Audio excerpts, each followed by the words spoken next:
When I got my VO room set up, all of the equipment was on top of the desk.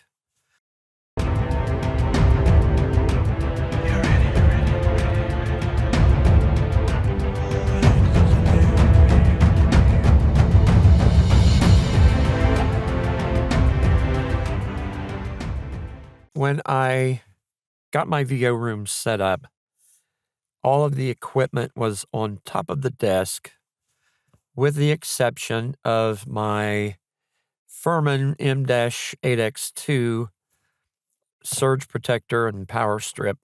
So my DBX 286S, my Scarlett 2i2 at the time, it's a Solo now, the monitor, keyboard, mouse, speakers, everything was on the desktop. And the desktop at the time was fairly small. So one of the things that I thought about was it would be really nice to get the DBX 286S and the Furman in a rack so that it would declutter the desktop, give me a little bit more room, but also would give me the ability to swing the thing out and manage cables and things. Right now, when I had to reroute cables or move something or whatever, I had to disconnect the monitor, move it, pick the DBX up, turn it around, work on the cables or whatever, and then dealing with what was under the table and everything really got to be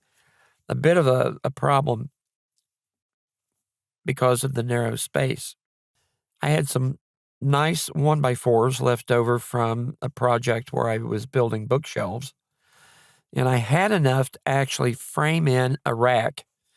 And I framed the rack in so that it would accommodate the 19-inch standard rack mount size. The bottom had an extension on that because I wanted to be able to drill a hole and put a bolt through there so that I could actually have a pivot point where it would turn, so it would rotate outwards. I ordered 4U rack rails from Gator Rackworks, got the Furman in there. I used a 3-inch standard thread bolt and 2 nuts and washers and everything to create the pivot point or whatever. I don't know what you call it.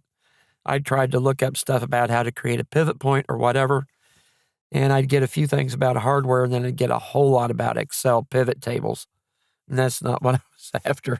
I eventually got the idea that all I need is a bolt, and I assembled that, got it in there, tested it. It worked. It was great. So I've got that in place. I got the Furman in place. I did some test fits prior to the final installation. And then when it was time to install it, I was able to just go ahead and put it in. The only problem I really had was that these rack mount screws for the Gator Rackworks are, I think, a little bit bigger than the standard rack mount screws that I had. So what I had to do was actually make sure that I had Gator Rackworks, their rack screws. So I got the power strip in, and I put that at the lower end. One of the things that I had to do was get that power strip up off the shelf, which is also the desk support down there between the legs. I've got one transformer, a wall wart, that was about maybe 2.5, 3 inches long. I had to plug it in upside down, and I didn't really like that. It wasn't polarized, but I didn't like that because I had this transformer sticking up. So I had to get that up off the table, and that's the whole thing that brought me to the idea of creating a rack in the first place, was getting that off the desk, because I had to set the Furman back far enough that that actually would sit off the edge of the table if it was in the orientation it should have been in. So I had to turn it around, invert it, and leave it plugged in upside down. So anyway, I was able to get the Furman in there. It fit very well.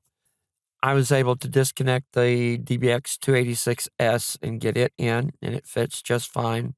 Once I had everything in, then I realized I need to put a stop block. So I put a stop block in so that I could actually be able to shut the rack, and if I needed to plug something in or whatever, it's not going to travel backwards on me. So I got the DBX 286S in, and I was able to open it up. It works beautifully, and I was able to get all the cables and everything installed. The only problem I ran into, which is minor really, is the fact that when I try closing it, I have to reach through and pull the wires up so they don't get caught underneath the rack mount, because when I push it back, those little bitty wires can get sucked in underneath it. I'm going to have to redo my cable management, but all I need to do is get a little bit better wire guide on that I can pull the wires up and back a little bit so that when I shut the rack mount, they're not going to be on the bottom of the desk so they get caught underneath everything. Most of the cables and everything are now under the desk, which is great. They're out of the way. The monitor and everything I was able to lower a little bit, so it's really at a little bit better position, really, for me to see it. The webcam's right here. The little platform that I had the DBX on that the monitor's now sitting on, I might do a new one and make it a little bit narrower because my PreSonus 3.5 speakers are still a little bit cramped. Not too bad, but a little bit cramped. So it'd be nice to have a little bit of room, but not really going to worry about it. It's not a big problem. So I've got plenty of desk space now to do a little bit more. I've got my mouse up here and everything. So I've got all that, my clicker. A couple other things that I'm still working on repositioning is my Ori, I don't know if I'm pronouncing that correctly, HDMI extender, which actually brings video in from my Windows computer that's outside the booth out on my desk. And then I have a USB extender that connects to the Windows machine out on my desk.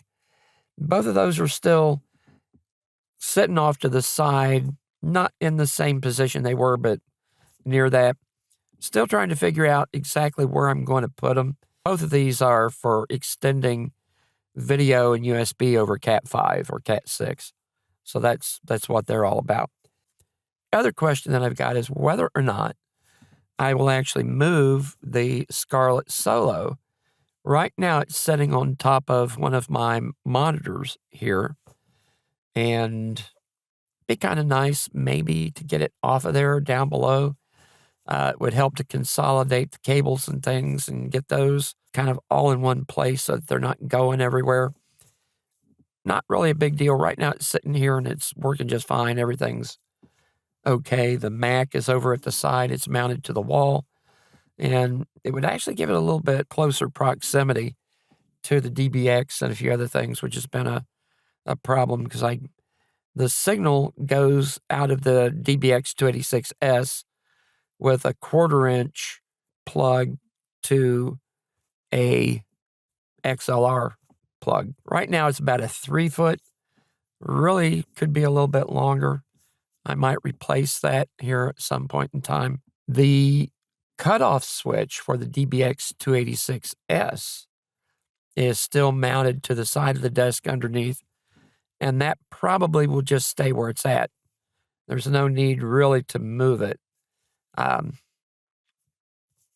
it works where it's at right now. So the only things I really need to think about is the HDMI extender, the USB extender, and the Scarlett Solo. The HDMI and USB extenders definitely need to be mounted or moved somewhere.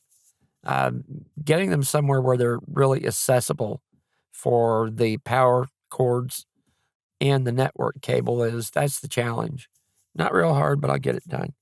So anyway, that's a big update here. I wanted to do that for a while.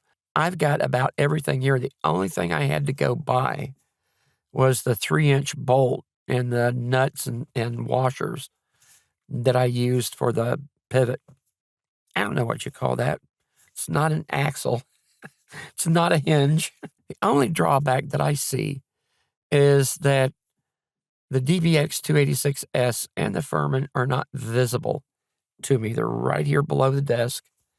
And if I want to change the input gain on the microphone, I'd have to scoot back and kind of look at the dial and do that then. Not a big problem. Minor. Before I could sit here and just dial it up and down and not even take my eyes off the screen or anything. But now I'll have to scoot back and look underneath and, move it up or down a notch and then test it. So again, not a problem, but just one of those little things. But I'm really glad it's where it's at. I'm going to get this done, get the cables managed and everything. And I think it's really going to look great. But that was a change to the VO room that was really, really good. So looking forward to actually being able to use it and see if there's really going to be any complications or anything with it. I don't think there will be. So thanks for watching, and I will see you later.